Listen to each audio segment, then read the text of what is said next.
Welcome back to San Francisco. I'm Chris Mason. He is Matt Vautour. We have today's MassLive daily video diary, and today's daily diary is brought to you by Jeffrey Glassman Injury Lawyers. Injured? Visit gottagetglassman.com. Significant day here on Wednesday as the Patriots had their first practice that we got a report from here. They had a brief one Monday, but today was their first full practice. Drake Maye was a full participant with that shoulder. Matt, you were at his station this morning when he was talking, and he is not a liar. Can you confirm? Yeah, no, he said this morning that he was a full participant on Monday. He didn't see any reason why he'd be limited today, and he was telling the truth. And so that's really good news for Patriots. That's exactly what you're hoping for. To have a chance in this game, you need you need Drake Maye to be playing at a high level, and that certainly being healthy gives him a much better chance of doing that. One person on the injury report that wasn't practicing today is Robert Spillane.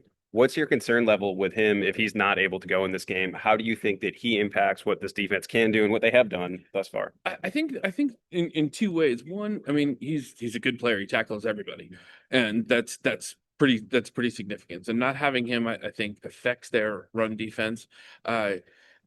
When the Patriots struggled before, they were missing Spillane and Williams for a lot of that stretch, and so at least it'll still have Williams there, which will lead is guys like Christian Ellis, like Jack Evans to do more because if this is assuming that Spillane is either unavailable or limited, you're gonna need more from those guys. I mean, there's obviously still reason to hope, I guess, that maybe he gets better by the end of the week. But that's the if you're a Patriots fan, that's the most disappointing thing that's come out so far.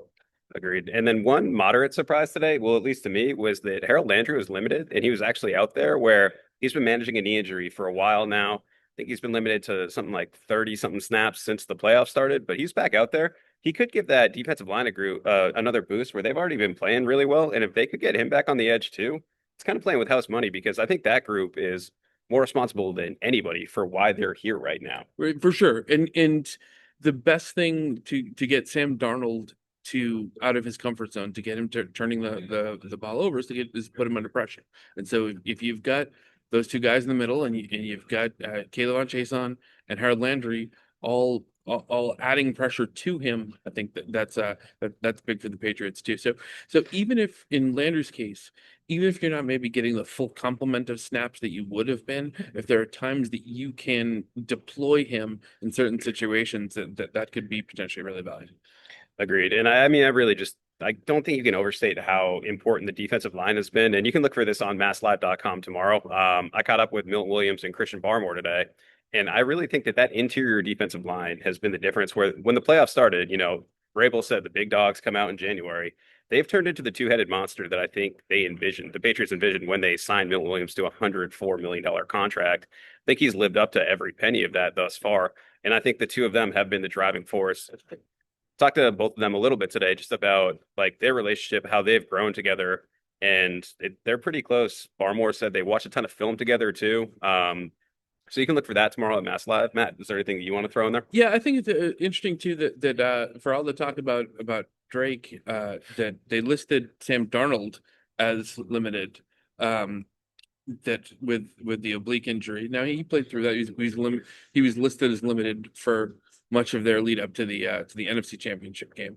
But just the fact that he's still there after almost a week and a half now going into it, I think that matters and be interesting.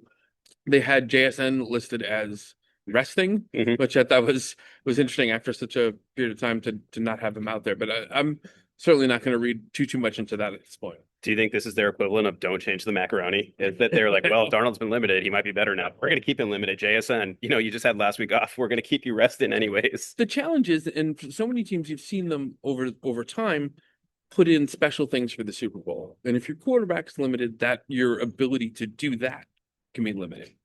And depending just on just how much you believe your quarterback can absorb things with less time.